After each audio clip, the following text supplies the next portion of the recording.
महाभारत का युद्ध चल रहा था महाराज। पांचों पांडव जीवित थे। भीष्म पितामह संकल्प ले लिए। युधिष्ठिर दुर्योधन के बहुत प्रेशर डालने पर भीष्म पितामह संकल्प ले लिए कि भीष्म पितामह आज संकल्प लेते हैं कि कल युद्ध भूमि में एक पांडव जरूर मारा जाएगा, बिल्कुल मारा जाएगा। और भीष्म की प्रतिज्ञा है। ये सुन करके पांडवों को चिंता नहीं हुई, बिल्कुल चिंता ही नहीं हुई पांडवों को।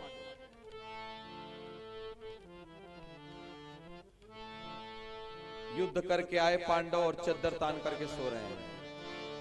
ये भूल ही गए कि हमें कल मरना भी है, एक को भूल गए। चद्दर तान करके सो रहे हैं। चिंता किसको है? गोविंद की। गोविंद को चिंता है। जिसको मरना है वो सो रहा है और जिसको बचाना है वो जग रहा है।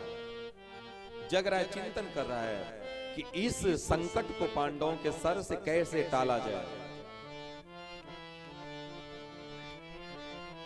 कैसे टाला जाए इस संकट को। गोविंद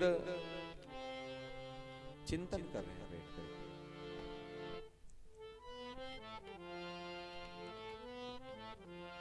जाकर के चद्दर खींच करके अर्जुन को कहते हैं, अर्जुन तुमको पता है कल एक पांडव मारा जाएगा, भीष्म पितामह की प्रतिज्ञा है। अर्जुन बोला कन्हैया हमें सोने दो, देखो भाई डिस्टर्ब मत करो, हमें सोने दो, कल होगा जो होगा देखा जाएगा, हमसे क्या लेना देना है। अरे मरना हमको है, जानो तुम, हम मारे जाएंगे तो गाली तुम खाओगे कि कन्हैया का मित्र था, उनका चेला था, देखो मारा गया। अरे तुम जानो, हमें क्या लेना है, हमें सोने दो। भीम के पास गए, भीम भी बोले देखो कन्हैया हमको सोने दो, हमसे कोई लेना देना। तब जाकर के द्रौपदी को भगवान जगाते हैं। बोले द्रौपदी एक छोटा सा कार्य मेरा कर दे। बोले गोविंद इतनी रात को तुम यहां? बोले हाँ। बोले क्या हुआ? बोले तुम एक छोटा सा काम करो, बस तुमको कुछ करना नहीं है, बस भीष्म पितामह के कक्ष में जाकर के, और वो आनी कर रहे हैं, बैठ करके मंत्रों का जप कर रहे हैं, और तुम पीछे से केवल उनको प्रणाम करके चली आना बस। ना तो तुमको कुछ बोलना है, ना तो वहां रुकना है, कुछ नहीं करना है, बस प्रणाम करके आ जाना है। जब गए तो गोविंद उनके कक्ष के बाहर दरवाजे पे खड़े हो गए और द्रौपदी घूंघट डाल करके भीष्म पितामह को गई, प्रणाम की, और प्रणाम करते भीष्म पितामह ने उनको आशीर्वाद दिया, अखंड सौभाग्यवती। आशीर्वाद देकर भीष्म पितामह पीछे देखे तो बहुत बड़ा धोखा हो गया। वो आशीर्वाद देना चाहते थे दुर्योधन की पत्नी को, क्योंकि बोले थे कि दुर्योधन कल अपनी पत्नी को भेज देना, मैं तुम्हारी पत्नी को अखंड सौभाग्यवती होने का वर दे दूंगा। और उनके जगह पे गोविंद देखो तीर किस पे लगना था और तीर किसको लग गया। जाकर के उनको प्रणाम की, प्रणाम करते उनको अखंड सौभाग्यवती का वर मिला।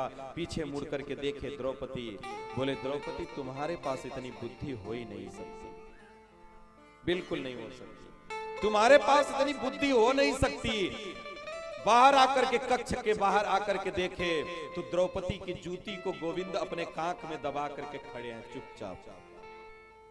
बोले बारे गोविंद, मैं जानता था कि द्रौपदी के पीछे तुम्हारा हाथ है, क्योंकि अहम बुद्धि योगम ददामी, जो तुम संकल्प लिए हो गीता में कि हम बुद्धि देते हैं, वो आज तुमने प्रमाणित कर दिया। मैं जानता था। भीष्म पितामह ने कहा गोविंद तुमने हमारे एक संकल्प को तोड़वाया, आज मैं एक संकल्प और लेता हूं कि तुम संकल्प लिए हो युद्ध भूमि में मैं अस्त्र शस्त्र नहीं उठाऊंगा, और अब मैं संकल्प लेता हूं कि मैं तुम्हारे उस संकल्प को तोड़ दूंगा, तुमको अस्त्र शस्त्र उठवा दूंगा। अगर गोविंद अपने भक्त को बचाने के लिए रात रात जग सकते हैं, द्रौपदी को जूती को उठा करके कांख में दाब सकते हैं कि जूती की आवाज न पड़े, तो गोविंद क्या नहीं कर सकते महाराज, क्या नहीं कर सकते? बस हम लोगों के अंदर कमी है विश्वास की, विश्वास की कमी। और विश्वास की कमी है कि महाप्रसादे गोविंदे नमो ब्राह्मणी वैष्णवे स्वल्प पुण्यवतान राजन विश्वासनेव जायते। बोल रहे महाराज कि महाप्रसाद जो भगवान का भोग होता है उसमें गोविंद में, गोविंद के नाम में, ब्राह्मण में, वैष्णवों में किसकी श्रद्धा नहीं होती है? किसकी श्रद्धा नहीं होती है? बोले स्वल्प पुण्यवतान राजा। बोले जिसके जीवन में पुण्य का लेस मात्र है, केवल स्वल्प पुण्य है, उनका पुण्य बहुत कम है, उनके जीवन में पुण्य है ही नहीं है, पाप ही भरा है, बस वो लोग इन सब में विश्वास नहीं करते, उनमें विश्वास की कमी आ जाती है। विश्वासो नहीं हो जाएगा, वो लोग विश्वास नहीं करते।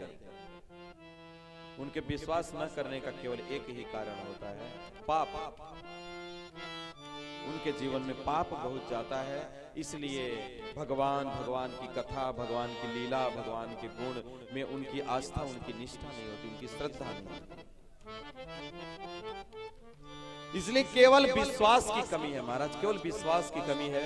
इसलिए इस विश्वास को हम लोग लेकर के धाम में बैठ करके हम लोग कथा श्रवण कर रहे हैं।